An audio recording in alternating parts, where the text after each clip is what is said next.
rise of chip-based credit cards in the United States has forced con artists to change their tactics. A recent study says more than 15 million Americans had personal and financial information stolen last year, and that's up 16% from 2015. Dana Jacobson shows us how criminals get around the high-tech safeguards that are meant to protect you. Dana, good morning. Good morning. One type of identity fraud when thieves pose as a customer to gain access to their accounts. It's called an account takeover. In 2016, those instances increased by nearly 40%. Just last week, another case as cyber criminals took over one New Jersey man's bank accounts in minutes. There's nothing I could have done to stop it. It was the bank that let him in.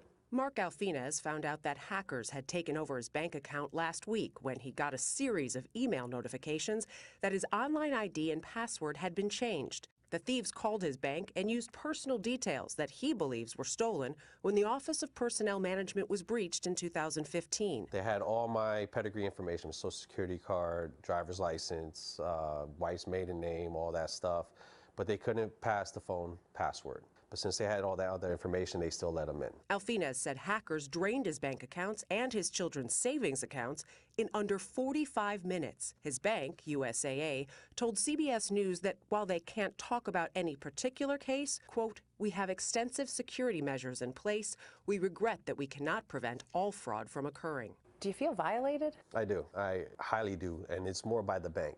And what didn't happen was the bank didn't protect my money. Until we institute stronger authentication, stronger controls on accounts, and we get rid of passwords, we're just going to have a lot of problems there. Al Pasquale is the head of fraud and security for Javelin, a research-based consulting firm. He says chip cards may be more secure, but that they can't protect a person's information once it's shared online.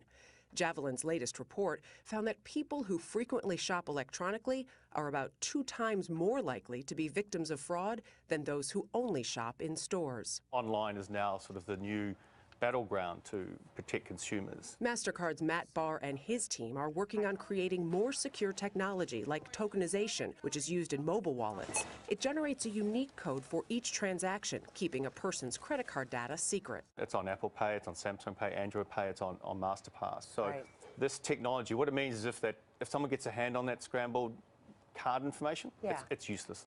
Barr says biometrics like thumbprints and retina scans will eventually replace passwords and make purchases more secure. So you're shopping online. Right now, MasterCard is at work on Identity Check or Selfie Pay, a way to check out using your phone's camera. And you had to blink. Right. Because if you don't blink, you could be a photo. So it's a security feature. As for Mark Alfinez, he's changed his phone number, passwords, and put a freeze on his credit. How worried are you that they're going to use that personal information again? Extremely. I do have a feeling something else is going to come up.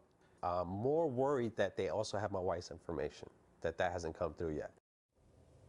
Over the weekend, Alfinez's bank allowed him to regain access to all of his accounts and funds. Now, to prevent fraud, experts recommend that consumers use those mobile or e-wallets, sign up for 2-factor authentication with online accounts, monitor transactions and account alerts, and then be careful with how much you share on social media and who exactly you are sharing it with. Nora? Those are all important warnings. Yeah, it's a really good piece. Thank you, Dana.